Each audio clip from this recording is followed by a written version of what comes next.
Hello. Thanks for stopping by YOUR Bourbon Journey. Today, I'm bringing you something a little special. I'm doing another on-location shoot for you. This time, this video is coming to you from a hotel room. And the reason is, it just so happens to be the birthday weekend of my lovely bride, Kathy. I decided that I usually try to spoil her, but this weekend I was going to spoil the stuffing out of her. And I hope that I've mostly succeeded in spoiling her beyond her expectations. Right, honey? Yep. There you have it. So while she's laying down, I'm going to bring you my review of the Jefferson's Ocean Aged at Sea Straight Bourbon Whiskey. Very small batch. Now, this happens to be Voyage 25. Okay? This is the most recent wheated mash bill. Now, this is my first ever bottle of Jefferson's Ocean. I've never bought one before. But as I've gone through my bourbon journey, as you guys have seen in the previous videos, I've learned that I'm a fan of wheated mash bills in most cases.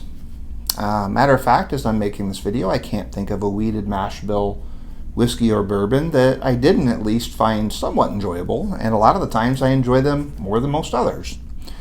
So what I'm going to do is I'm going to give you my review of this bottle. I'm going to use my Spirits and Things Glencairn glass. Okay? And we're going to give it a pour neat. For those of you who've been with me before, or if you're just joining me now, it doesn't really matter in either case. This is what we call a fresh crack, because we're opening this bottle brand new. First try, because I've never tried Jefferson's Ocean before. And the reason I've kind of held off is because it's one of those things where aging things at sea in a barrel that goes up and down the waves and crosses the equator 4 times and makes 30 different ports of call with all these different barometric pressure changes, temperature changes, all that stuff.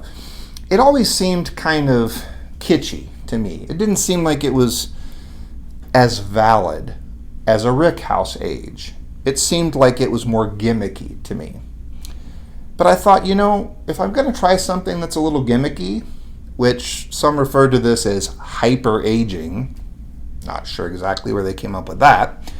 Apparently splashing in the barrel is better than resting in the barrel, which contradicts hundreds of years of distilling. But anyway, it's somebody's idea. But I thought with a wheated mash bill, I'd at least stand a chance of somewhat enjoying what's in there.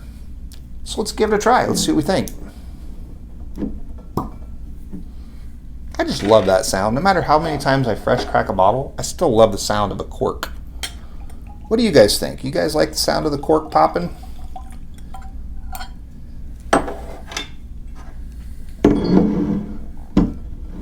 Oh, wife got a message in the background.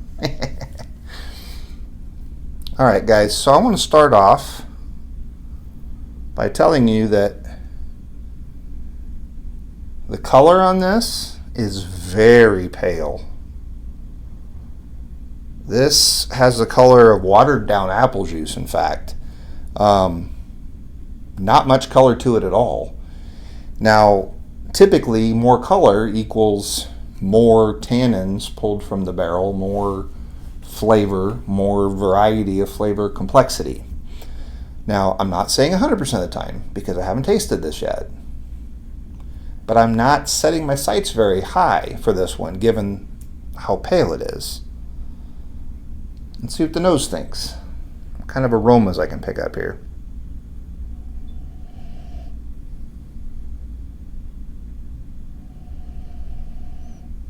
Okay. The corn is very pronounced, and there's a very sweet note, not uncommon with wheated bourbons and whiskeys.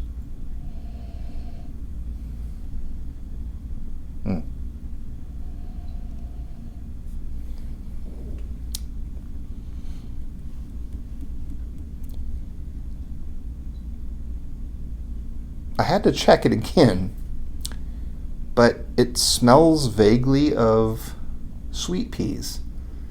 Like the baby food, like crushed up sweet pea. There's kind of an aroma of sweet pea in there. Now, I like sweet peas as a vegetable. Not sure how I feel about that as a fragrance or an aroma in my bourbon or whiskey. But, as we all know from past experiences on my channel here, I'm never one to shy away from trying new things. Apparently my wife is very popular tonight. Guys, let's see what the palate thinks.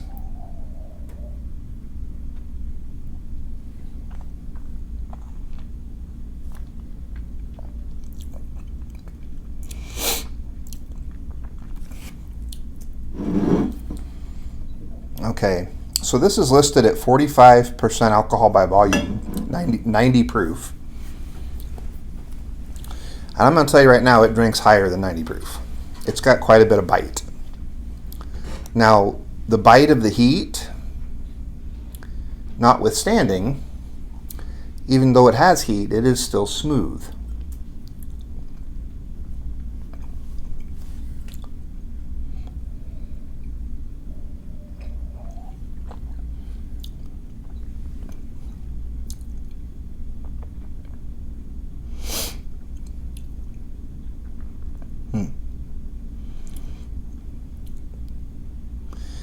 There's kind of a brown sugar flavor in there.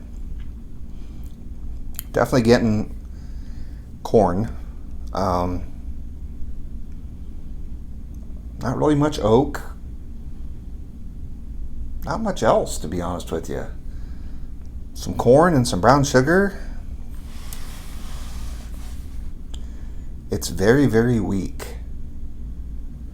There's not like a beginning, a middle, and a finish. It's just, here's your flavors, and then it's gone. For the price point, which this is about a $75, $80 bottle, I would have expected more from what's in the bottle than what I'm getting here. Now, I know that I'm going to try it with a little splash of water here in a second to see if that helps. I'm also going to, the next time I crack it, I'll probably try it over either cold or ice, or maybe I'll do a comparison between the two, but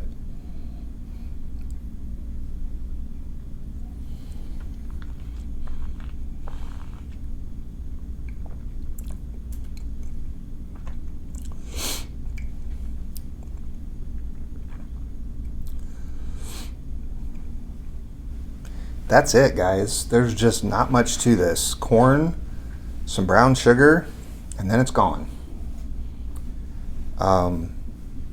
I would drink it, but honestly, it has all the flavor complexity of Jack Daniel's Old Number 7. Is this one a drinker or a stinker? It's kind of in the middle.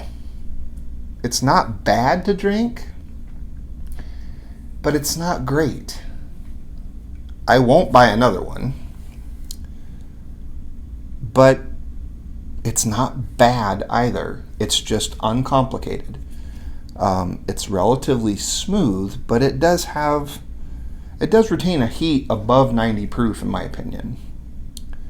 In fact, this would be nowhere near as smooth as, say, an Eagle Rare, which would have slightly more flavor character profile, believe it or not.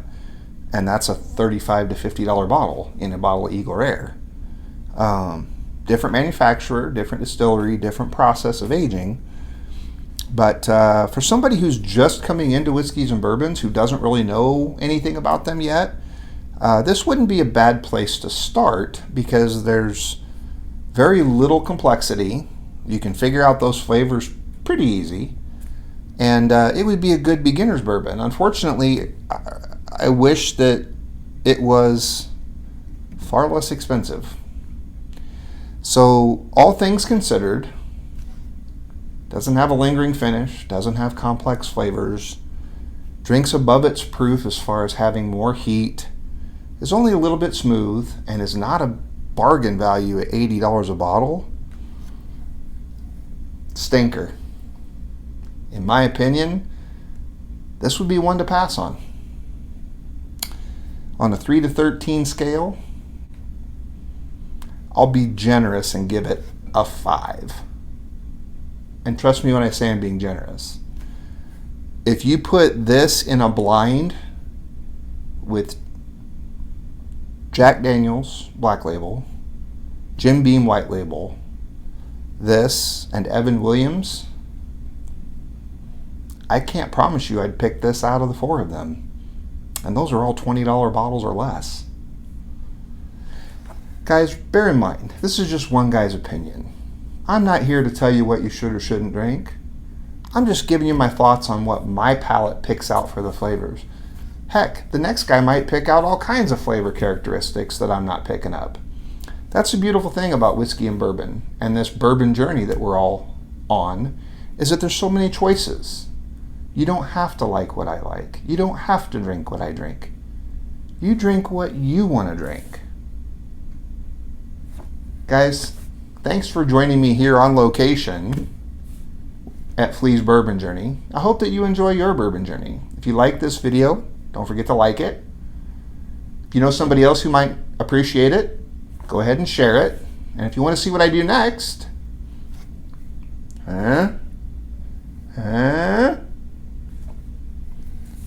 don't forget to subscribe so you know when I put out new content. Again, thanks for joining Flea's Bourbon Journey. Stay safe.